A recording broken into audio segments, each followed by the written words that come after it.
હકી આવાજ ન્યૂઝમાં આપનું સ્વાગત છે। હું છું અજીત ઝુપેલાલા। સમાચારમાં વાત કરીએ તો સુરતના સૈયદપુરા વિસ્તારમાં બનેલી ઘટના રાત્રિના 1 કલાકે સુરત પોલીસ દ્વારા સંપૂર્ણપણે કાબુ મેળવી લેવાયો હતો। હાલ સુરત પોલીસનું સતત કોમ્બિંગ અને પેટ્રોલિંગ યથાવત। સતત 3 કલાકથી સુરત પોલીસ કમિશનર શ્રી અનુપમસિંહ ગેહલોત અને તેમની ટીમ ઘટના સ્થળે દોડી આવી હતી। સૈયદપુરા વિસ્તારમાં બનેલી ઘટના બાદ સામસામે તોડા આવી જતા પથ્થરમારો થયો હતો। જો કે તે બાદ પોલીસ દ્વારા સતત એક્શન હાથ ધર્યા હતા। તોફાની તત્વોને ડિટેન કરવામાં આવ્યા હતા। રિપોર્ટ રૂઝે બરબ।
पुलिस वाला जो डीसीपी साहब ने मारे हैं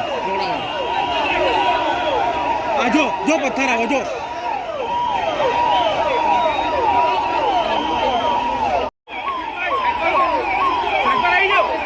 वो खराब है पर आई जाओ मोबाइल बंद कर दो नहीं मैं जाऊँ मोबाइल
અરે હું કરો યાર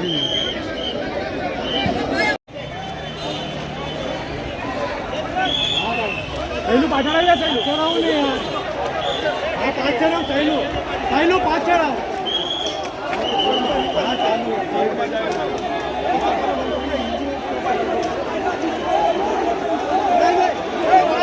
ગોપાલ ચાલે જવો ને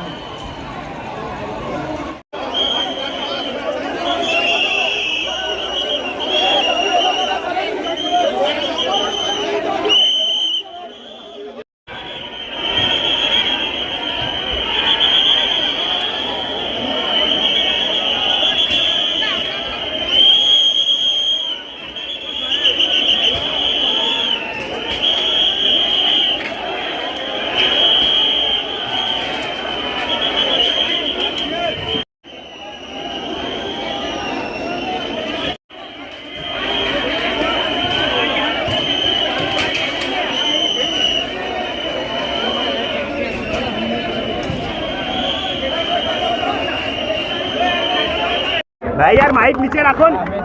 आपने करा है सब देखो किसने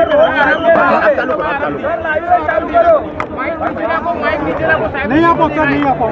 जी सर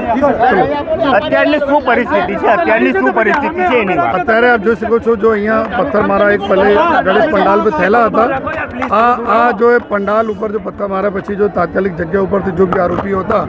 માઇનર સાથે એને પકડવામાં આવેલા છે અને સાથોસાથ જો પછી જો અહીંયા જો એ બંને કોમને વચ્ચે જો પથ્થરમારાનો બનાવ બનેલા તો પોલીસમાં કોમિંગ અમારી ચાલુ છે જો અત્યારે શાંતિ છે લેકિન અમે બધા કોમિંગ કરવા જઈ રહ્યા જેટલા બી આરોપીઓ છે કોઈને અમે લોકો છોડીશ નહીં और તમામ લોકો પર સખત પગલાં લેવામાં આવશે તમામ લોકો સીસીટીવી કેમેરા में કમાન્ડ એન્ડ કંટ્રોલમાં કેદ થઈ ગયા છે જેના તો ઓળખીને એક આરોપીઓને અમે લોકો જો એ પૂરા અંદર નાખીશું સર કોઈની ધરપકડ કરવામાં આવી છે અત્યાર સુધી જો પહેલે પથ્થર મારવાવાળા જો છોકરાઓ હતા જો પંડાલ ઉપર મારા બધા લોકોને અભી એના ઉપર જો કાર્યવાહી કરવામાં આવે છે અને બીજા લોકો ઉપર અત્યારે કોમિંગની કાર્યવાહી ચાલુ છે અને પછી વધારે વિગત આપ સાથે હું શેર કરીશ સર કોમી એકતા ઢોળવાનો પ્રયાસ છે અલગ આ જો બી જો લુખાઓ છે જો આ પ્રકારના જો હરકત આપણા સુરત શહેરમાં કરેલા છે એના બી બરાબર સબક મળશે જો આ